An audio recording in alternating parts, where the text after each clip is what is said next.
and words just seem to be woefully inadequate to describe my son fairly. There's no way I can accurately and fairly give you a total summation of him and who he was and his essence. It's impossible. But each of you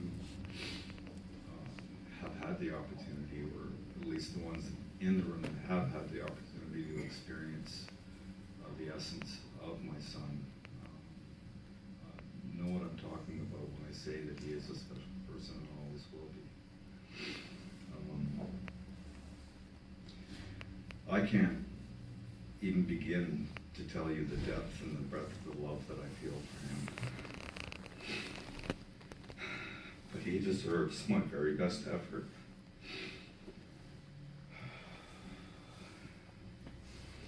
In the past few years, truthfully, I lost sight of my son by a trick of my mind. I saw him as having a problem and requiring my discipline, which I gave him because I knew he needed it. But I think what happened as well is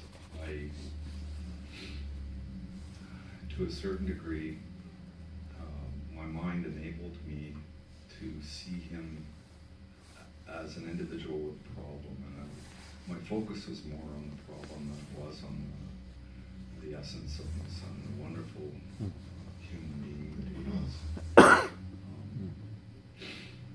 And I don't know if that's part of good parenting with regards being emotionally detached in order to be able to give the love that I felt he needed, and he needed some discipline and some tough love at times. Tyson got his way a lot of times, and I think by large measure that got him into a little bit of the trouble that he found himself in. So I did my level best to help him. But the one thing I do know about Tyson, he's a very kind and gentle, sensitive soul who lived life on his terms. And he also sought justice. An example of his terms that his brother shared with me was that when Tyson was 5 years old, he insisted one day that he could not attend school unless he had a 3-piece suit and a suitcase. Imagine that. And of course, Mom's absolutely insistent. It's like, no, you're going to get picked on. You can't do that.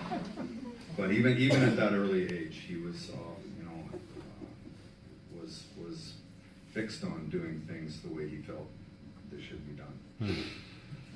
And as many of you know as well, he took a walk on the wild side. He once shared with me that it put him in a very unique position to enable him to help those less fortunate or in trouble, which was true. And he was actually using that as an argument for his justification of being on the wild side. But you know what that revealed to me is, despite his best efforts, he couldn't get away from the fact that he was in fact a kind, considerate, gentle soul. And I think what Tyson was having trouble understanding is that that's who he was. But many of us knew that already.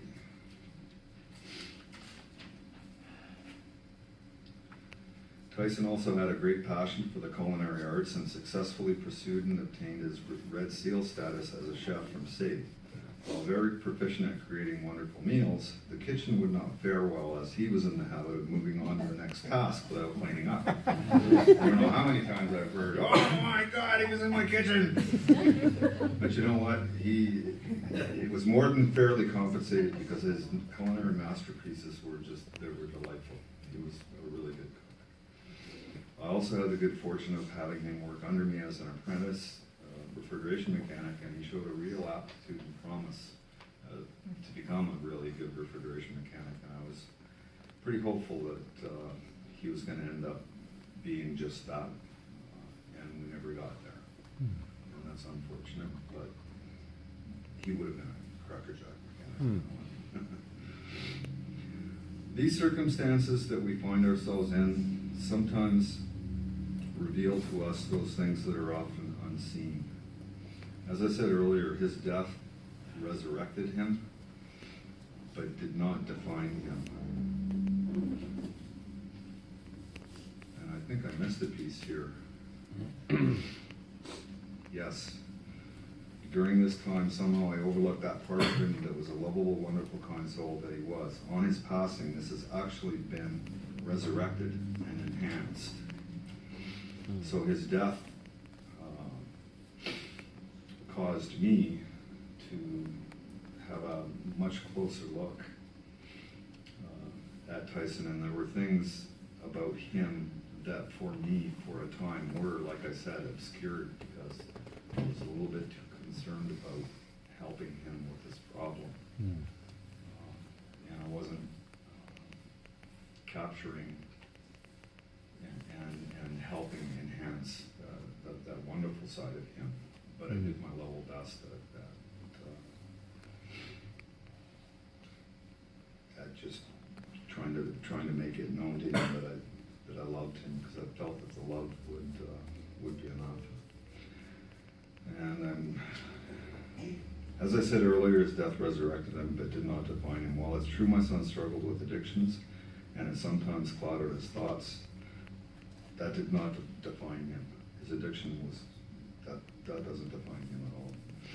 Tyson was first of all a precious son, and an esteemed brother, and a faithful friend. And all of these he did with a tenacious, genuine love and loyalty. Tyson gave many people the gift of his heart, and so therefore gave us all the most precious of gifts, his love for us.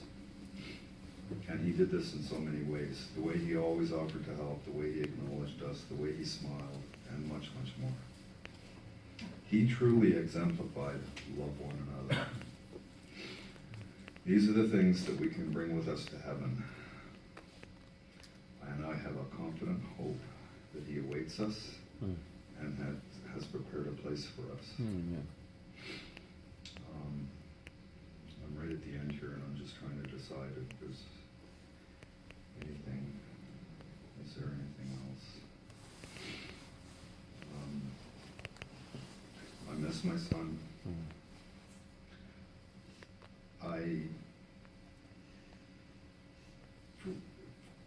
He had some pain on his heart that he wasn't able to deal with. The one comfort that I do have now is that he's at peace where he is.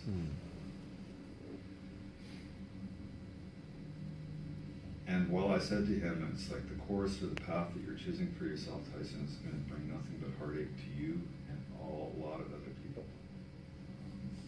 But he gets a last laugh once again, because he now is at peace. And we are here to remember him. But you know what? This is a celebration of his life. And for each and every one of you that's had an encounter with Tyson in whatever shape or form, I know it probably left you with a good feeling. Not always, but for the most part, a good feeling.